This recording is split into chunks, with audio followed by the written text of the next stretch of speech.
marketing, explosive growth, and revolutionary secrets that can catapult your business to new heights. You're now listening to the Underground Marketer Podcast with your host, Tudor Dumitrescu, the one podcast devoted to showing new businesses how to market themselves for high growth. Welcome to the Underground Marketer.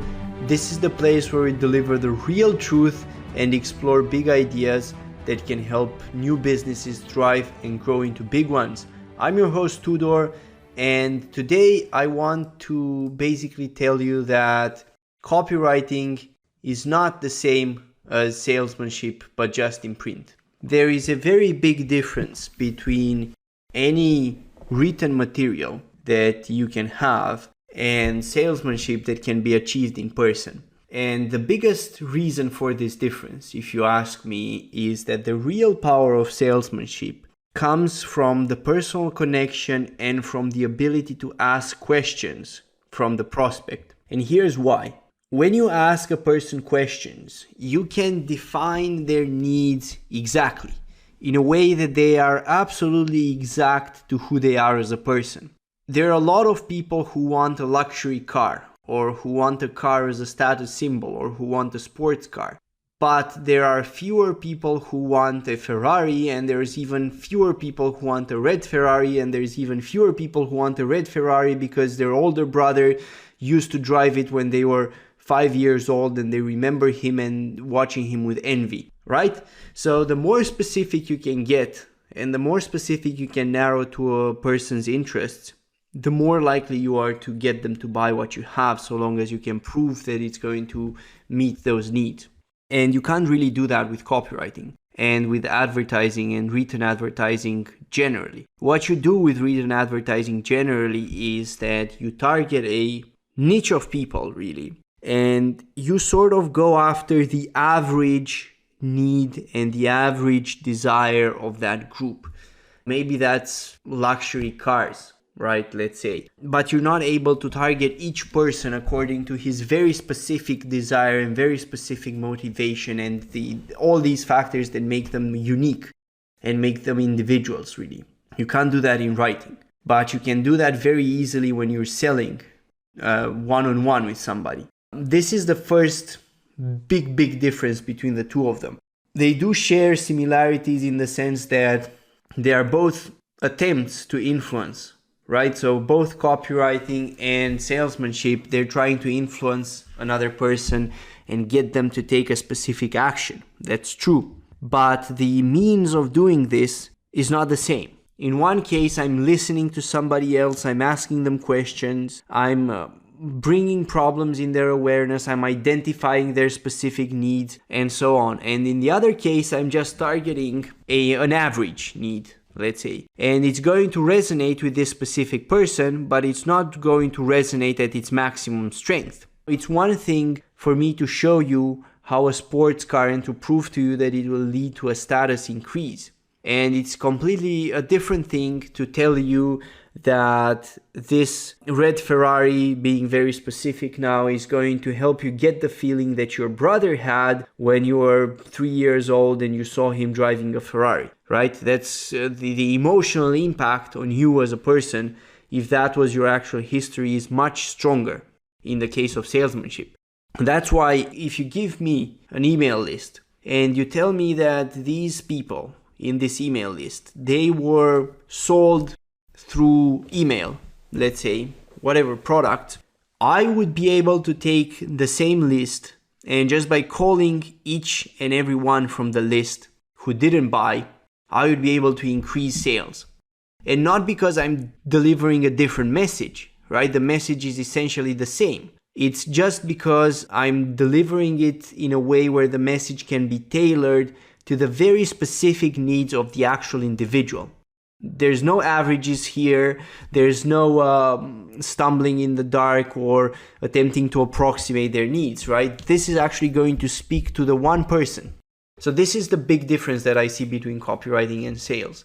And if we look at things, most of the people who are great copywriters aren't also great salesmen.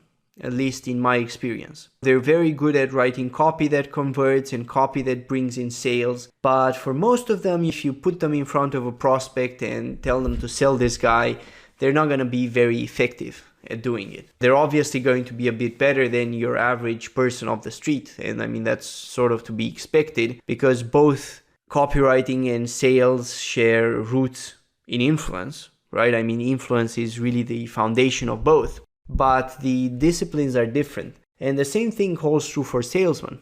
Many people, they're great salesmen. They're great when it comes to selling face-to-face to someone or over the phone or whatnot, in person basically, but then they're not so effective if they have to sell through an email.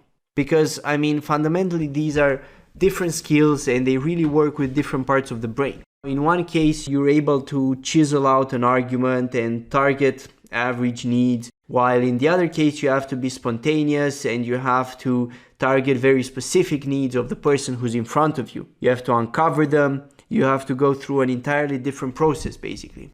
And not everybody can do this successfully. That's why there's few people who can both write great copy and be great salesmen. I was very blessed personally because I can do both. I've sold very well through copy and I've sold very well in person.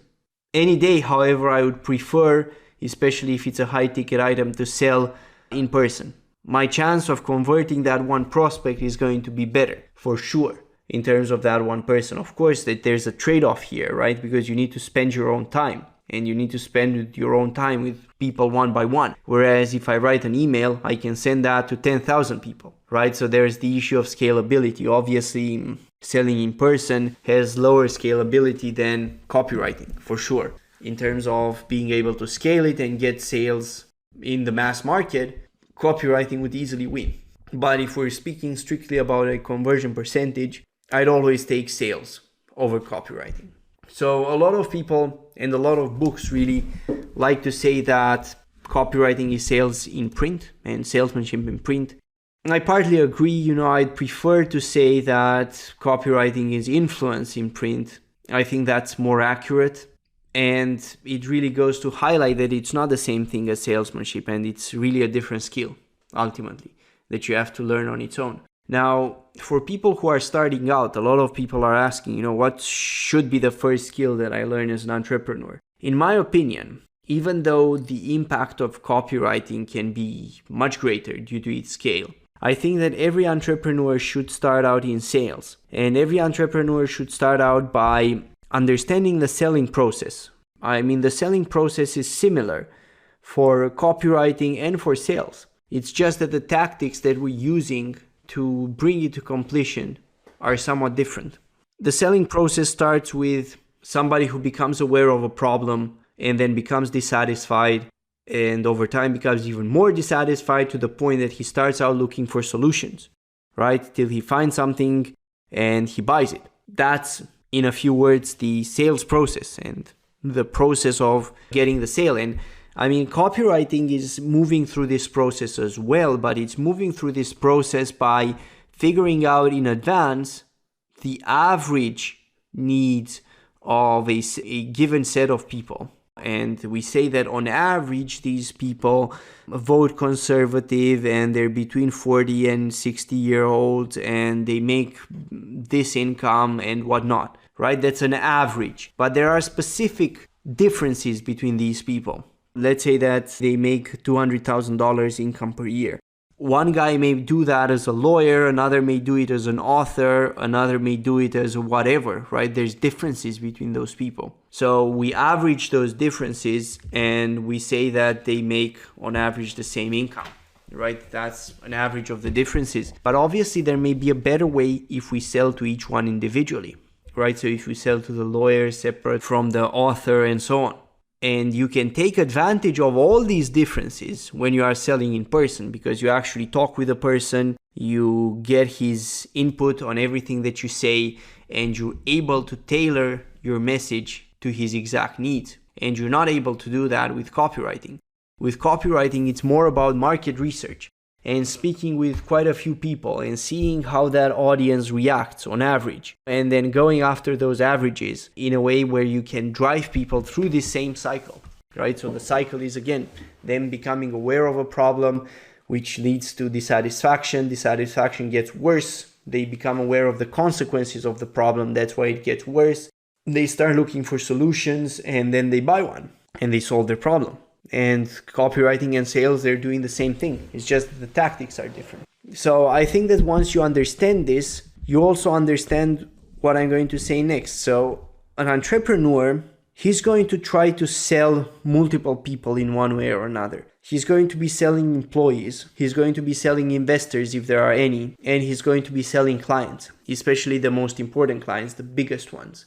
So which skill is more important to learn first? I would always learn sales first, because if you learn sales, you can hire other people to help you. You can actually build a company and you can grow it, right? So that's what I would learn first. I will learn copywriting second, because copywriting can really help you to reach a much larger number of people. So you make up for what you lose in terms of increasing conversion effectiveness by increasing your volume. So instead of reaching out, let's say in person to 100 people and closing 10 or even 50, let's say that you close 50 out of the 100 that you speak with, 50%, right? You would reach out to 1 million people, for example, and close 1% and sell 1%. And you've sold a lot more people, right? You can't do that with salesmanship. So you need copywriting, you need to learn this kind of direct response marketing, and that's what's going to get you there. So that's pretty much what I wanted to share with you today. And I wanted to make this difference between copywriting and sales crystal clear to people, and how I think that you should get started with thinking about them and also with learning them. And I know that this episode is going to be a bit shorter than the other ones. So, I mean, if you guys have any feedback in terms of the length, if you prefer more narrow topics like this one or more broader topics, feel free to let me know. There's a link on the episodes page, which takes you to our Discord channel. You can join that Discord channel and you can let me know what you think inside there. I'd be glad to hear your opinions and which sort of format you prefer. So as a quick summary of this episode, we discussed about the differences between copywriting and sales. I showed you why copywriting is not just salesmanship in print, and that the actual tactics that both use are different, even though they're trying to fundamentally solve the same process. I also explained to you that in my opinion, it's my belief that an entrepreneur should start out by learning sales, because it helps in multiple areas of the business, and it helps with everything, including hiring. And hiring is very important because you can get other people to join you and to help you build your business, which I think is just an essential skill. And it can cover up for many other things that you may lack. You may lack marketing expertise or copywriting expertise, but you can make up for it by hiring the right person and by convincing them to work for your company. So that's why I see sales as more important to learn first. However, I see copywriting as the more powerful skill, since it can help you reach a much larger audience and convert them into paying customers. And ultimately, that's what you're going to want. Now, if you're asking me, how can you learn sales? Well, I really recommend 2 books, which I think are great. So the first one is called Spin Selling by Neil Rackham. It's a great book, and it just gets you to understand why the power of sales really comes from the ability to ask people questions. So that's the first one to learn sales. The second one, I would say, is, I'm thinking now between 2 books really, and I think I'm going to tell both of them to you. I think that after reading Spin Selling, you should read the Spin Selling Field Book, also by Neil Rackham, which is like a practical application of the spin selling model to your own business. And it's like a workbook. You can take it and you can do the exercises and obviously get the benefits. So I think that that's pretty much a great way to get started. The other book is by Harry Brown, and it's called How to Sell Anything, I believe. Let me just double check this. Yeah, so actually it's called The Secret of Selling Anything by Harry Brown. So it's a great book, and it really nails what sales is at its essence. It explains to you that sales is not about convincing anybody to buy anything, right? The secret to sales is finding those people who actually benefit and who have the need for what you're selling and then selling to them. You don't start out by selling. You start out by seeing who's interested. And that's a very important thing because a lot of people think that they have to close everyone that they speak with. So that's wrong. And I think that these 3 books, if you read them, you will understand that questioning is the essence of sales. And the first job of sales is to identify people who would be prospects for the product and not to close everybody that you speak with. Now, for copywriting, what books would I recommend? That's a tough one. My favorite copywriting book is the book written by John Carlton. He calls it Kick-Ass Copywriting Secrets of a Marketing Rebel, right? So that's my favorite copywriting book. I don't necessarily think that's the best one to start with. It's just my favorite. If I had to pick the best one to start with, it's probably Cashvertising by Drew Eric Whitman. I think that one is great. It's a great book for beginners. It really explains what copywriting is and really summarizes a lot of the other copywriting books that you find out there and really explains the concept to you and you see how you can put it in practice. So I think that for copywriting, Kick-Ass Secrets of a Marketing Rebel is great, and Cashvertising being the other one that I recommend. There's also a lot more that I can recommend for copywriting, but those would be, I would say, the top 2. Maybe the other one I will add here is Breakthrough Advertising by Eugene Schwartz, because the book really teaches you about this average of desires, which is what advertising is targeting. Remember how I told you that in sales you target specific needs and relate them to the specific motivations of the person and the individual that you're talking to, while in copywriting and in advertising generally, you're going after an average of desire. And Eugene Schwartz explains this concept very beautifully in the book. So that's pretty much what I had for today. Stay tuned for the next episode, and until next time, remember to keep growing your business and providing massive value to the world. You are the reason why we're all growing richer, our freedoms are expanding, and we're all living in greater prosperity. Thank you.